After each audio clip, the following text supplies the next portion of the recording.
गेली तुम्ही 4 दिवसापासून बार्शी तहसील कार्यालयासमोर धरणे आंदोलन करताय, नेमका त्याचा मूळ विषय काय आहे? माझ्या या विषया मागण्यापैकी 2 प्रमुख मागण्या आहेत रस्ता अडवलेल्या. एक आहे साकत ते मळेगाव रस्ता. हा 2021 पासून चोरीला गेलेला आहे आणि शासकीय अधिकाऱ्यांना तो सापडत नाहीये. आता बोलते ते आम्ही नकाशाप्रमाणे मोजणी करून तो रस्ता देऊ. यांना 5 वर्षात तो रस्ता सापडला नाही. तो 21 पासून मी प्रत्येक वर्षी यांना प्रशासनाला कळवत आहे की रस्ता आम्हाला चालू करून द्या आणि रस्ता चालू करून द्या. आणि गावातील रस्ता हा 2 वर्षापासून अडवलेला आहे.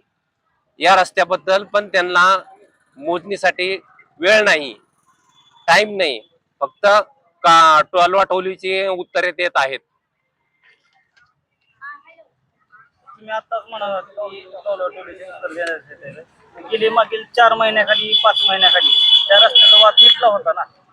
हा, साकत मळेगाव रस्त्याचा विषय आम्ही 7 दिवस आंदोलन केलं होतं गावामध्ये. त्यावेळी त्यांच्यावर अधिकाऱ्यांना इथं पाठवून रस्ता खुला करून दिला आणि परत 4 महिन्यानं तो रस्ता अडवला आणि त्याच्यासाठी मी त्यांच्यावर गुन्हा दाखल करा म्हणतो. एकीकडे शासन बोलतो की रस्ता अडवण्यावर गुन्हा दाखल करा, त्यांना अटक करा, त्यांच्यावर नवीन नवीन कायदे तयार केलेले आहेत.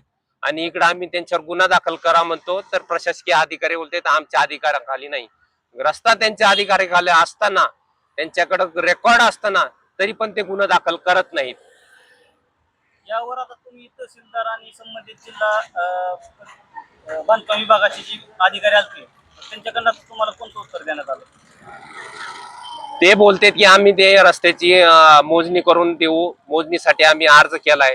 तुम्ही 5 वर्षापासून काय केलं? मग तुम्ही 5 वर्ष का झोपले होते का तुम्ही सरकार? आम्ही 5 वर्षापासून मागणी करतोय ना या रस्त्यासाठी. मग 5 वर्षात तुम्हाला रस्ता सापडला नाही, तुम्ही आता कशाला देणार? आम्ही आंदोलनाला बसल्यावरच तुम्हाला जाग येते का? तुमची मूळ मागणी काय आहे? मूळ मागणी माझी आता सध्याला रस्ता खुला करून देण्यात यावा आणि त्या शेतकऱ्यांना जर पाहिजे रस्ता नकाशाप्रमाणे पाहिजे, तुम्ही तशी मागणी करा, त्याप्रमाणे त्यांना करून द्या रस्ता. पण शासकीय रस्ता खुला करून द्या आणि त्यांच्यावर गुन्हे दाखल करा.